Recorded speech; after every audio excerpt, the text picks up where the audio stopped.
आप ये सोचिए कितनी शक्ति है इज़राइल की। इज़राइल ने कुल मिलाकर 125 विमान, 120 to be hmm, precise hmm, hmm, fighter jets, hmm, mid air refuellers, एवैक्स, ये 3-4 एयरबेसेस से टेक ऑफ करते हैं, एक के बाद एक, हथियारों से लदे। अच्छा, जैसा आप जानते हैं नितिन, एक कॉन्सेप्ट होता है एविएशन में, जब आपका प्लेन टेक ऑफ करता है, तो आपके पास विकल्प ये होता है, क्योंकि भार सीमित होता है हवाई जहाज़ में, बिल्कुल। खासतौर पर लड़ाकू विमान में, तो आप ज़्यादा हथियार लेकर उड़ना चाहते हैं हुँ, या ज़्यादा ईंधन लेकर उड़ना चाहते हैं, आप बिल्कुल, दोनों नहीं कर दोनों नहीं सकते। कर सकते। लेकिन दूरी इज़राइल और ईरान की लगभग 2000 किलोमीटर की है, तो 2000 किलोमीटर उड़ना और 2000 किलोमीटर वापस आना, तो आपको 4000 किलोमीटर का ईंधन भी चाहिए। अगर आप 4000 किलोमीटर का ईंधन लेके उड़ेंगे, तो आप हथियार लेके नहीं उड़ कम। सकते। आप मैक्सिमम हथियार लेकर उड़ना चाहते हैं, तो ये लोग मैक्सिमम हथियार लेकर बहुत कम ईंधन लेकर उड़ते हैं। फिर एक सुरक्षित जगह पर इनके मिड एयर रिफ्यूलर्स होते हैं। अच्छा। तो मिड एयर रिफ्यूलर्स हवा में ईंधन भरते हैं। हुँ, हवा में ईंधन भरने के बाद ये टारगेट को हिट करके सीधा मिड एयर रिफ्यूलर के पास वापस आते हैं। हुँ, फिर ईंधन फिर भरते रिफिल हैं। करते हैं और फिर वापस आके लैंड करते हैं। लेकिन जो इनका दुश्मन होगा, उसका सबसे पहले गोल होगा कि मैं मिड एयर रिफ्यूलर को ही गिरा दूं।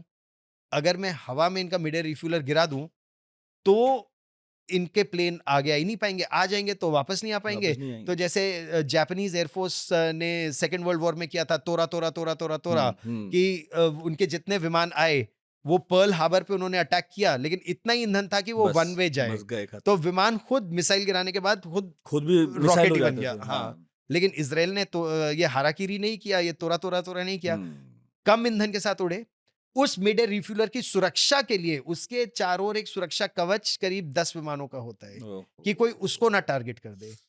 उस उस सुरक्षा कवच को कोई ना भेद दे, उसके आगे और ऊपर एक एवैक्स उड़ता है, जिसे airborne early warning command and control system बोला जाता है। वो एक बहुत बड़ा विमान होता है जिसमें करीब 50 सैनिक होते हैं, और उस विमान में 10-15 अलग-अलग तरह के रेडार लगे होते हैं, और वो 600-700 किलोमीटर दूर, 600 किलोमीटर दूर 300-400 टारगेट एक साथ देख सकता है। ओह! वहाँ से थ्रेट डिटेक्ट कर लेता है। वो थ्रेट इतनी टेक ऑफ करने से पहले डिटेक्ट कर लेता है, वाह! और वो इनके कम्युनिकेशन में रहता है।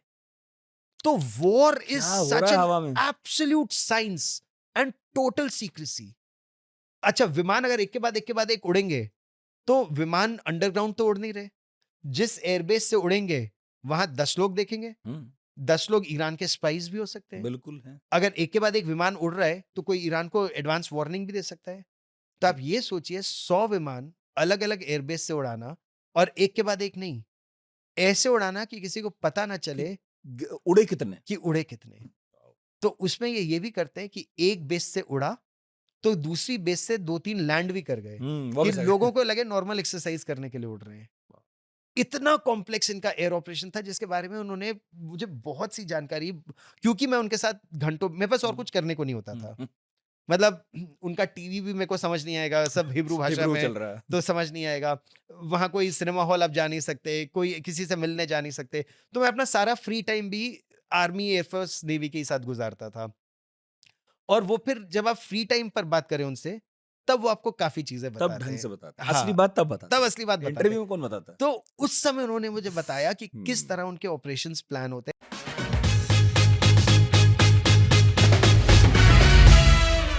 लुटा दो फुटानी। बाप की दौलत, फुटानी उसको कहते जवानी इसको कहते हैं, लगा दो आग पानी में, फुटानी इसको कहते हैं। घड़ी की दुकान में गया, मैंने कहा साहब इसको ठीक कर दें। तो उन्होंने कहा कि साहब हम घड़ियाँ ठीक नहीं करते, हम खतने करते हैं। तो बोले फिर आपने ये घड़ियाँ क्यों लटका रखी है अपनी दुकान पे? तो बोले आप ही बताएं हम क्या लटकाएं। हैं। न्याय भी तो एक धंधा ही है, એ ધંધો છે। ધંધો છે, तो જસ્ટિસ કરવાનું મજારી લાઈફ है।